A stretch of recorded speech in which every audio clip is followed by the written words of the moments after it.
Jadi cerita kali ini dari security sebuah rumah sakit di daerah Jakarta Selatan. Kejadian ini sekitar tahun 2014. Kita sebut aja security ini namanya Anto. Umurnya sekitar 37 tahun. Anto itu hitungannya adalah security baru di rumah sakit ini. Ya kira-kira dia udah kerja di situ sekitar setahunan.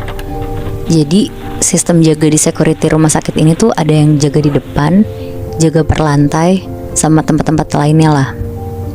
Karena di rolling terus, kebetulan pada saat itu Anto tuh lagi kedapetan shift jaga malam. Seharusnya dia jaga bareng sama temennya namanya Arif. Mereka akan jaga 2 lantai tuh pada saat itu. Letaknya di lantai 4 sama 5. Tapi di malam itu tuh Arif izin, jadi gak bisa jaga. Dan akhirnya mengharuskan si Anto nih jaga sendirian di 2 lantai itu. Jadi ya paling si Anto bakal bolak-balik ke setiap lantai 4 sama 5. Nah sekitar jam 10 malam Anto mulailah jaga. Dia mulai dari ngelihat data pasien malam itu. Pokoknya sesuai mekanisme dari rumah sakit itulah. Kayak di ruang ICU itu ada berapa orang, keluarga yang nunggu ada berapa, dan lain-lain. Setelah dapet semua datanya, dia langsung jaga ke lantai 4. Nah sekitar jam 11 malam, pas banget ada OB lewat di lantai 4 tempat dia jaga. Dan kebetulan si Anto ini tuh lagi ngantuk banget. Dia nitip lah kopi ke si OB ini. Minta tolong banget dibikinin kopi hitam panas. Terus gak kerasa nih udah sejam nunggu, kopinya si Anto tuh gak datang-datang. Si Anto mulai gelisah lah karena ngantuk banget kan dia. Dan itu udah jam 12 malam posisinya. Dia mau turun ke bawah juga gak enak karena gak ada Arif yang bisa gantiin dia jaga sebentar kan. Akhirnya Anto jalan-jalan lah di lorong. Niatnya biar ngilangin ngantuk juga. Tapi pas dia lagi jalan di lorong, tiba-tiba dari ujung lorong tuh ada perempuan cantik banget pakai baju perawat. Lagi jalan ke arah Anto sambil bawa gelas kopi. Jadi kayak papasan itu ya? Iya benar Muy. Anto berhenti terus langsung ngeliatin perempuan ini. Tapi perempuan ini tuh jalan aja lurus ngelewatin Anto. Terus naruh kopinya di atas meja Anto. Terus bilang, "Kopinya mas." Anto tuh di situ benar-benar cuma bisa diem aja kayak matung gitu loh. Saking dia tuh sebenarnya nggak tahu kalau ada perawat secantik itu. Dia lebih ketakjub gitu Moy Bi. Karena penasaran banget, Anto tuh sampai nungguin OB yang tadi lewat ke lantai 4. Ya karena logikanya kan pasti dititipin kan sama OB ini ke perawat cantik itu. Sampai akhirnya kira-kira jam 2 pagi, OB-nya tuh baru muncul bawa kopi. Terus bilang ke Anto, "Mas maaf ya lama, tadi saya bersihin ruangan yang ketumpahan kopi dulu." Terus Anto kan bingung ya, nanyalah dia, "Lah ini tadi ada perawat cakep banget ngasih kopi panas. Udah habis nih kopinya, lihat aja." Terus ditanya lagi sama Anto, "Ada perawat baru ya?" Ngedengar itu OB-nya tuh bingung banget. Dia cuma bisa jawab, "Gak tahu sih ya mas, saya gak nitip siapa-siapa kok buat bikinin kopi si emas." Pas lagi ngobrol begitu, tiba-tiba obrolan tuh keputus karena ada telepon masuk. Katanya tuh ada pasien meninggal di jam 2 malam di lantai 5. Berarti itu tuh lantai atas tempat yang harusnya dijaga Anto juga kan. Akhirnya langsung siap-siap lah sesuai protokol rumah sakit yang mengharuskan jenazah itu tuh kalau mau dibawa ke lantai bawah harus didampingin sama security yang jaga. Sebelum naik ke atas, ke lantai 5, Anto ke toilet dulu buat buang air kecil sama cuci muka. Karena kan dia emang tadi tuh ngantuk banget. Nah terus karena Anto jaga di lantai 4 dan jenazahnya di lantai 5, akhirnya dia naiklah ke lantai 5 pakai lift.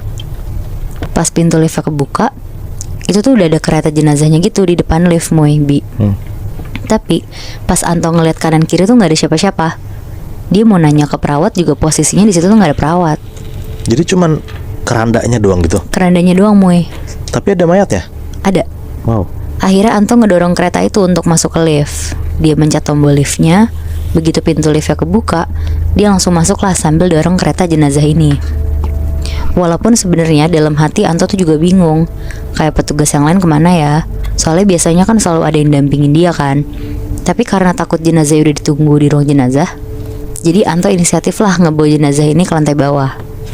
Pas udah sampai di bawah, lanjut tuh didorong Anto ke kamar jenazah.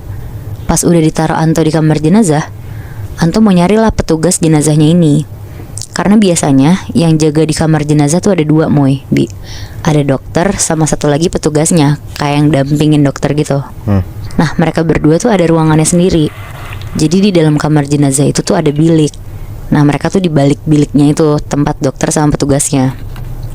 Kayak semacam tempat duduk-duduk istirahat, sama ada TV-nya juga di situ buat nonton. Tapi setelah dicari-cari Anto ke ruang jenazah, ke ruangan tempat dokter sama penjaga itu, bener-bener gak ada tanda-tanda dari mereka. Akhirnya karena Anto ngerasa pengantaran jenazah ini juga salah satu tanggung jawab dia bener-bener nungguin sampai ada petugas yang datang. Ibaratnya tuh biar kayak serah terima gitu kan. Terus dia nungguinnya di kamar jenazahnya? Iya, tapi di biliknya itu Moy, sambil nonton TV. Terus pas Anto lagi asik nonton TV, tiba-tiba tuh bulu kuduknya Anto ini tuh naik. Dia merinding banget, kayak dia tuh ngerasa ada yang niup dia dari belakang gitu Moy, Bi. Terus langsung lah Anto nengok ke arah jenazah yang tadi dia anter, buat mastiin kan. Pas dia nengok, ya masih ada kereta jenazahnya. Tapi karena mau mastiin lagi, Anto akhirnya jalanlah ke kereta jenazahnya. Ya karena sebenarnya Anto juga agak takut. Jadi dia sambil nelfon petugas yang jaga di lantai 5. Dia tuh mau mastiin kemana sih orang-orang yang di ruang jenazah. Nah pas teleponnya masih belum diangkat, Anto sambil berusaha buka kereta jenazahnya ini, kayak mau mastiin kalau ini tuh ada isinya kan. Dibuka pelan-pelan lah sama Anto, karena kan besi gitu ya. Akhirnya dia ngintip pelan-pelan. Pas udah kebuka dikit, Anto tuh ngeliat isi kereta jenazah ini tuh perempuan cantik yang ngasih dia kopi tadi. Nah pas teleponnya, pas ngeliat itu Anto tuh kaget banget. Dia langsung jalan cepet keluar dari ruang jenazahnya.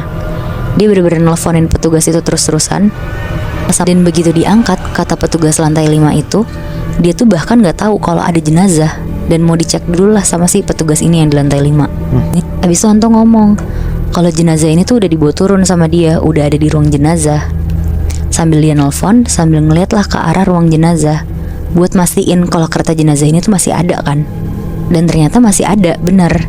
Karena makin lama Anto tuh ngerasa kayak dia tuh makin merinding gitu loh, karena udah ngeliat kalau sosok perempuan ini tuh yang dilihat tadi kan. Iya benar. Akhirnya sekitar 10 menit Anto nunggu di depan. Gak lama datanglah petugas kamar jenazah ini. Ditanya langsung sama petugasnya, Mas Anto ada apa? Nyari cemilan? Terus dijawab sama Anto, lah kok nyari cemilan? Ini saya habis nganter jenazah. Si petugasnya ini tuh kaget, terus bilang, lah jenazah yang mana? Terus Anto tuh langsung jawab, yang lantai 5. Petugasnya ini tuh bener-bener bingung banget di situ. Terus dia tuh bilang, lantai 5-nya yang mana?